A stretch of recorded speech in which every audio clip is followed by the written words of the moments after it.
얼마 전 인터넷에서 혹은 뉴스 매체에서 사진 한 장이 이슈가 된 적이 있습니다. 워싱턴 DC에 소재한 국립초상화박물관, 그 안에는 미국의 전직 대통령들의 초상화와 그리고 유명 인사들의 초상화가 소장이 되어 있는데, 그 중에 빌 클린턴 전 미국 대통령의 초상화를 그린 넬슨 싱크라고 하는 저명한 화가가 그 그림 속에 담겨있는 한 가지의 비밀에 대해서 폭로를 했습니다. 그 그림을 보시면 거기에 그냥 초상화라 생각하고 보면 느끼지 못하지만 이 빌 클린턴이 서 있는 그 옆에 희미하게 뭔가 그림자 하나가 이렇게 드리워져 있습니다. 의식하지 않고 보면 전혀 그것이 무엇인지 알 길이 없습니다.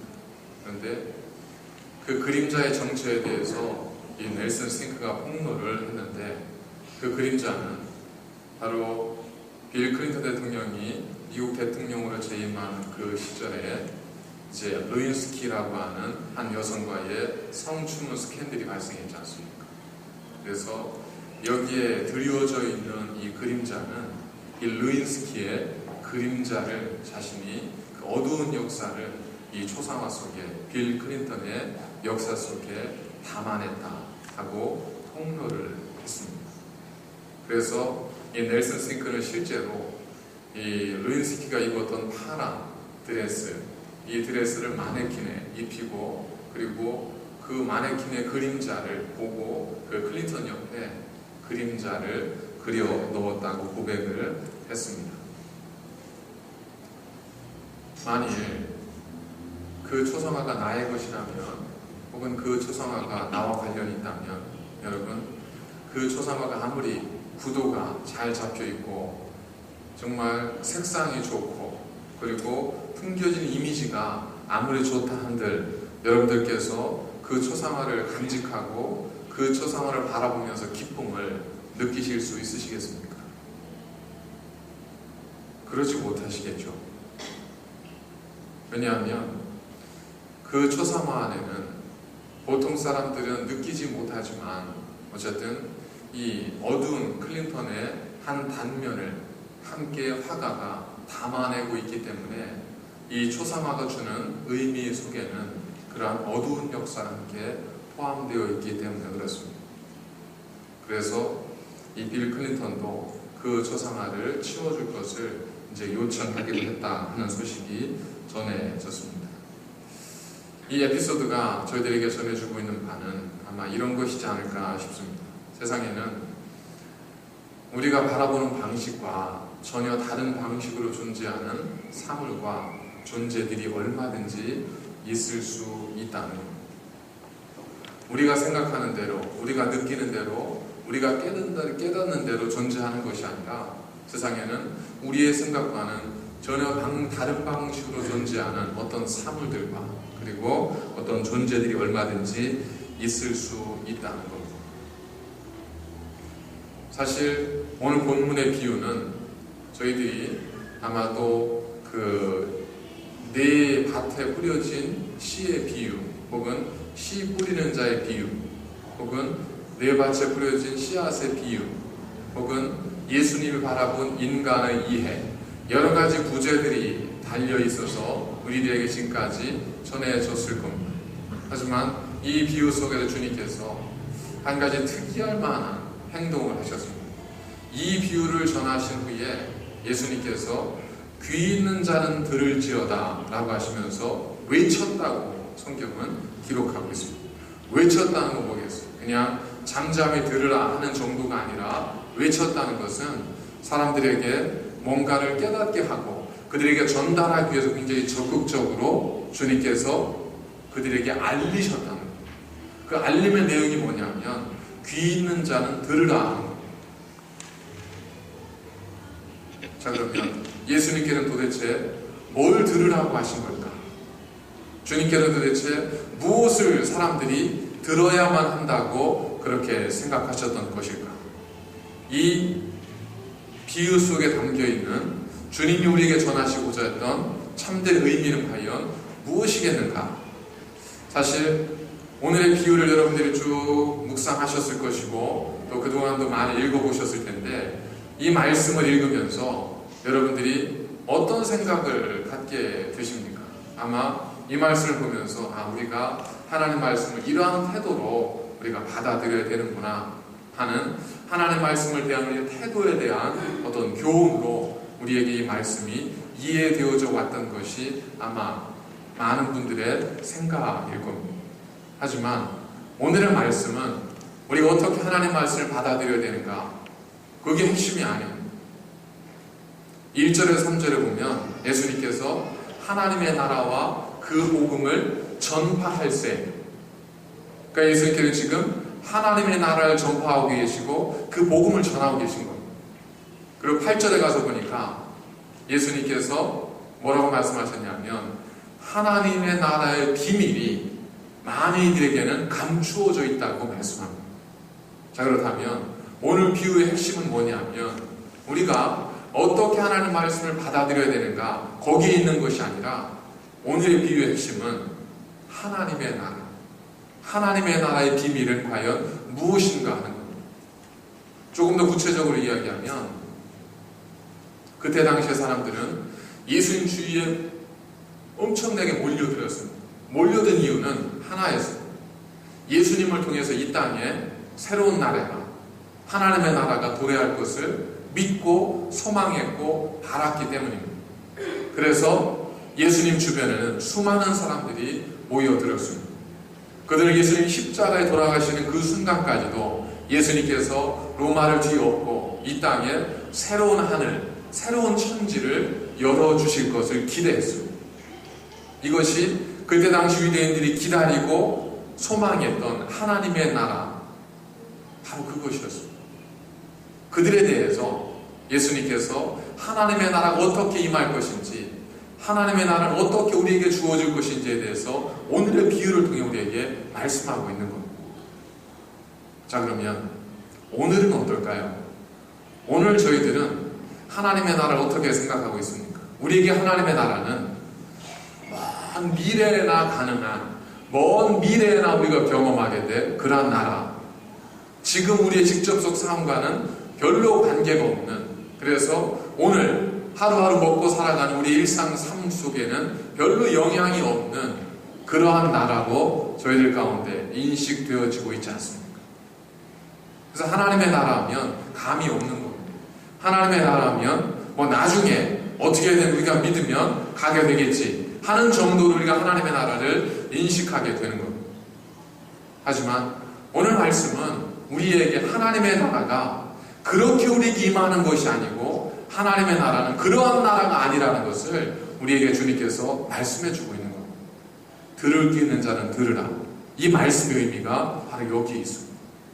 그러면 하나님의 나라의 비밀은 과연 무엇인가? 주님께서 우리에게 들으라고 하셨던 하나님의 나라의 비밀은 무엇인가 하는 것을 살펴보도록 하겠습니다. 첫 번째는 뭐냐면 하나님의 나라가 어떻게 시작이 되냐면 4절을 읽어보니까 씨를 뿌리러 나갈새, 씨를 뿌리매, 이겁니다. 하나님의 나라는 무엇과 어떤 것을 통해 비유되어질 수 있냐면 열매를 거두기 위해서 밭에 나아가 씨를 뿌리는 행위, 그리고 그 씨앗이 뿌려진 다음에 자라서 열매를 맺는 그 추수의 과정, 이것이 하나님의 나라를 상징하고 비유하는 것임을 주님께서는 우리에게 말씀해 주고 있습니다. 여러분 한번 생각을 해 보십시오. 어떤 사람이 나가서 씨앗을 뿌립니다. 그런데 그 씨앗을 뿌릴 때 이 사람이 길가에도 뿌리고 또 가시덤불에도 뿌리고 자갈밭 위에도 뿌리고 좋은 땅에도 뿌립니다.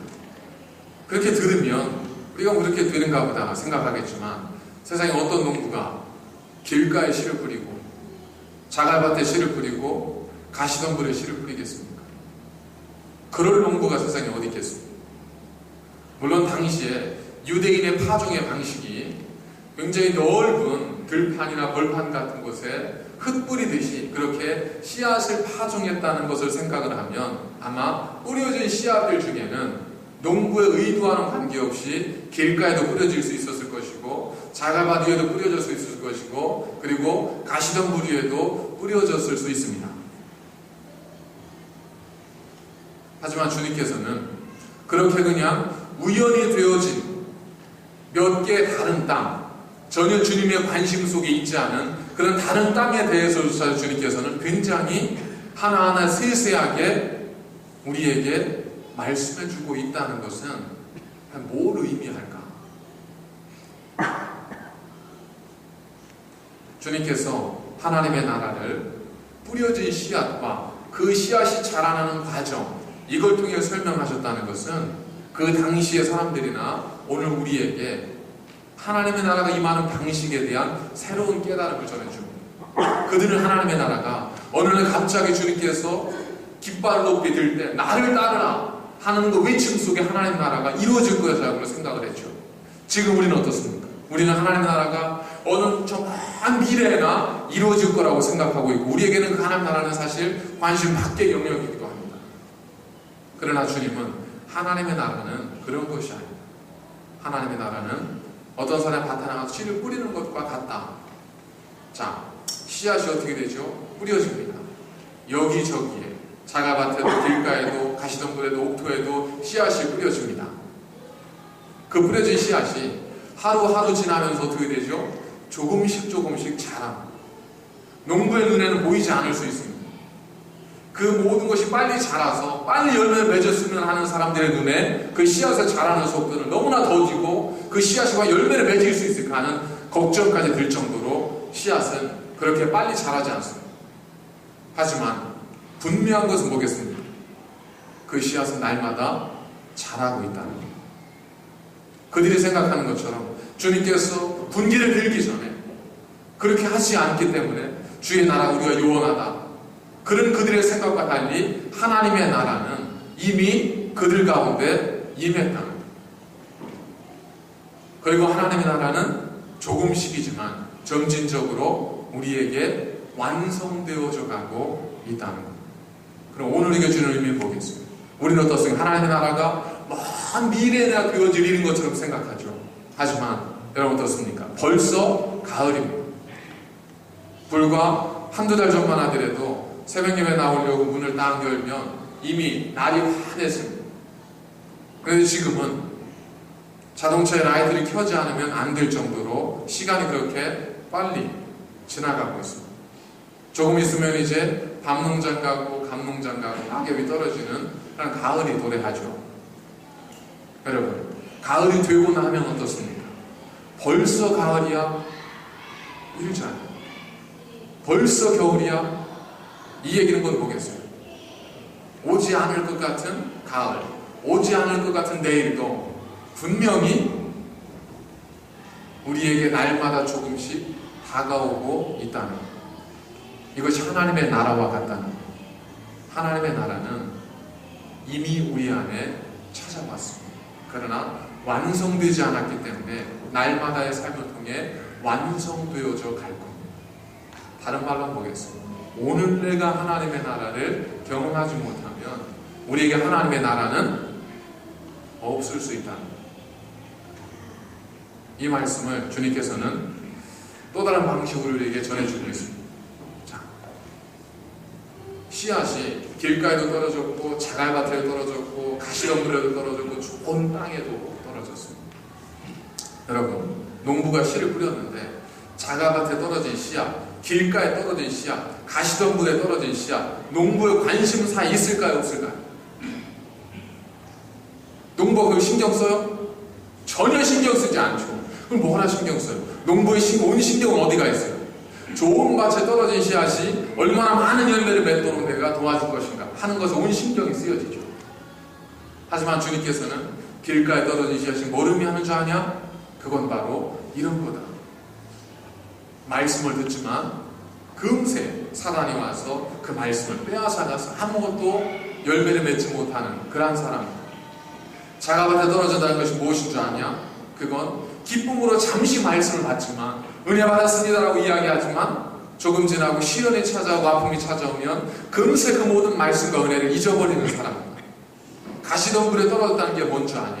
잘하긴 잘한다. 하지만 열매를 맺어야 할 나무가 그 씨앗이 궁극적으로 열매를 맺기 전에 말라 죽어버린다. 이거다. 주님께서 왜 이렇게 세세하게 이 세 가지의, 세 종류의 장소에 대해서 언급하고 있습니다. 주님은 그 세 종류의 밭도, 그 세 종류의 장소도 주님에게는 관심의 대상이기 때문에 그렇습니다. 자, 이게 의미하는 게 뭐겠습니까? 주님께서는 많은 사람들이 기피하는 사마리아 땅을 직접 가로질러 가셨습니다. 왜 가셨죠? 그 사마리아 땅 한가운데 있는 수가성에 있는 한 여인을 만나기 위해서 주님께서는 직접 사마리아 땅을 가로질러 가셨습니다. 주님께서는 소경 바디메오가 다윗의 자손 예수여 나를 불쌍히 여기서 외칠 때 제자들이 너 저리 가라고 외칠 때 오히려 주님은 그 바디메오를 앞으로 부르셔서 그를 치유해 주셨습니다. 어린이들이 주님께 나오려고 할 때 제자들은 다 막아버렸죠. 오히려 주님께는 그들을 품고 그들을 내게로 오는 것을 막지 말라. 하나님의 나라는 저 어린 아이들과 같은 자의 것이라 하셨습니다. 주님의 관심사는 이 땅에 있는 모든 하나님의 백성들이 하나님의 나라를 경험하는 것에 있습니다. 하지만 주님은 분명 길가도 자갈밭도 가시덤불도 주님의 관심사 속에 두고 계시지만, 그러나 어쩔 수 없는 현실은 뭐예요? 열매를 맺는 밭은 어디라는 거예요? 옥토뿐이라. 열매를 맺는 것이 하나님의 나라가 완성되어지는 것임을, 하나님의 나라에 들어가는 것임을 우리가 그렇게 생각을 해본다면 결국 이 땅에서 하나님의 나라를 경험하고 하나님의 나라에 들어가는 사람은 누구라는 거예요? 좋은 땅과 같이 그 하나님 말씀을 받고 그것을 지키고 인내하면서 끝까지 그 말씀을 붙들고 살아가는 사람만이 하나님의 나라가 그의 것이 될 것이라는 말씀입니다. 좀 더 무섭게 표현한다면 길가는, 자갈밭은, 가시덤불은 열매를 거둘 수 없다는 거예요. 좀 더 직접적으로 표현하면 길가와 자갈밭과 가시덤불은 하나님의 나라를 경험하지 못한다. 에이, 길가에도 열매가 달리던데요. 비유라고 하는 것은 그걸 일반화시켜야지, 그걸 예외 조항을 두면 비유가 아니잖아요. 그죠? 길가는 사람이 지나다니고 쉽게 눈에 뜨고 밟히는 곳이기 때문에 열매를 맺을 수 있는 곳이 아니에요. 자갈밭은 뿌리가 깊이 내리지 못하기 때문에 언제든 뽑힐 수 있고 마를 수 있는 곳입니다. 가시덤불밭은 가시덤불이 더 빨리 자라기 때문에 이 나무를 자라지 못하게 해서 나무가 말라 죽게 만드는 것입니다. 우리는 그래도 어떻게 생각하죠? 종종 내가 지금 나를 보면 나는 길가야. 하지만 내가 더 열심히 신앙생활하면 나도 옥토가 될 수 있어. 나는 지금 자갈밭과 같아. 근데 내가 더 열심히 살면 나도 옥토가 될 수 있을 거야. 나는 가시덤불 같아. 그런데 내가 더 열심히 기도하면 나는 옥토가 될 수 있을 거야. 우리는 그렇게 생각하잖아요. 근데 오늘 비유가 전해주고 있는 것은 뭡니까? 여러분, 우리가 길가면 열매 맺지 못합니다. 자갈밭이라면 열매 맺을 수 없습니다. 가시덤불이라면 우리는 절대로 열매를 거둘 수가 없습니다. 이게 하나님의 나라의 비밀입니다.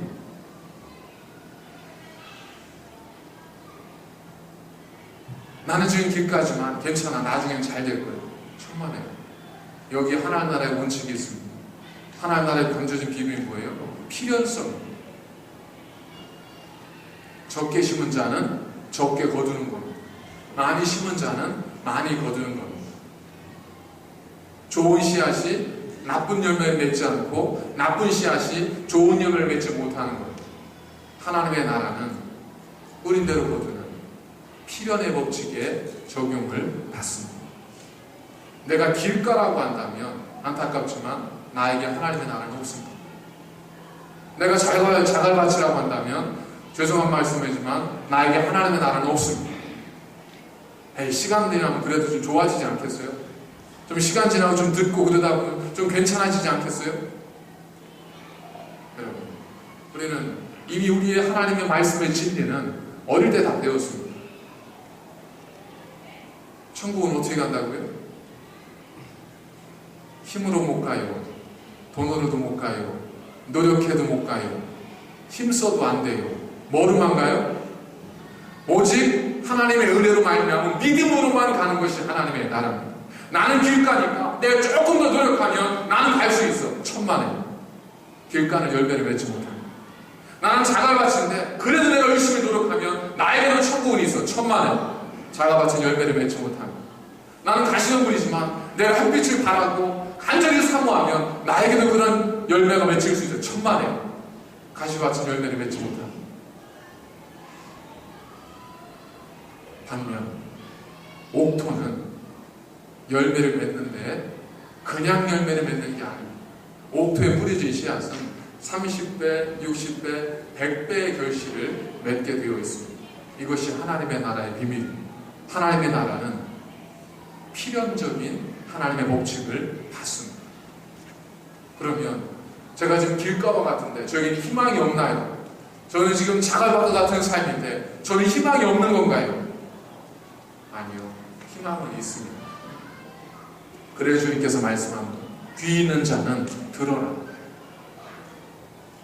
나를 길가라고 생각하는 자가 조금 더 노력하면 좋은 땅이 될 수 있을 것 같으냐? 천만에 아닙니다. 그렇게 되는 게 아니다. 나는 자갈밭 같은데 내가 조금 더 열심히 기도하면 나도 좋은 땅이 될 수 있겠네요. 천만에. 그렇게 되는 게 아니다. 노력으로 되는 것이 아니고 힘으로 되는 것이 아니다. 뭘로 되는 거예요? 사도 바울이 고백합니다. 내가 예전에는 죄인 중에 괴수였다. 그러나 지금의 나의 나 되는 것은 오직 하나님의 은혜로다. 여러분, 우리가 하나님의 나라에 이르는 것은 내 노력과 뜻으로 되는 것이 아닙니다. 내가 열심히 해야지 한다고 하는 마음으로 되는 것이 아닙니다. 하나님의 나라에 이르는 것은 오직 하나님의 은혜입니다. 우리의 믿음을 통한 하나님의 은혜만이 우리로 하나님의 나라에 이르게 할 수 있습니다. 그런즉 누구든지 그리스도 안에 있으면 새로운 피조물이라. 이전 것은 지나갔으니 보라 새 것이 되었다. 우리는 얼마든지 새로운 존재가 될 수 있습니다. 그 길가가 새로운 아름다운 땅이 될 수 있습니다. 그 자갈밭이 옥토가 될 수 있습니다. 그 가시덤불이 좋은 땅이 될 수 있습니다. 가시덤불이 좋은 땅이 될 수는 있지만 가시덤불이 열매를 맺을 수는 없다는 거예요. 길가가 좋은 땅이 될 수는 있지만 길가에서 열매를 맺을 수는 없다는 거예요. 자갈밭이 좋은 땅이 될 수는 있지만 자갈밭에서 열매를 맺을 수는 없다는 거예요. 이스라엘 백성들이 시내 산에 오래 머물러 있었습니다. 하나님께서 뭐라고 말씀하셨어요? 너희가 이 산에 머문 지 오래니 이제는 너희가 모든 일 정리해서 내가 너희 약속한 땅으로 가라. 가지 않으면 그곳에서 아무런 열매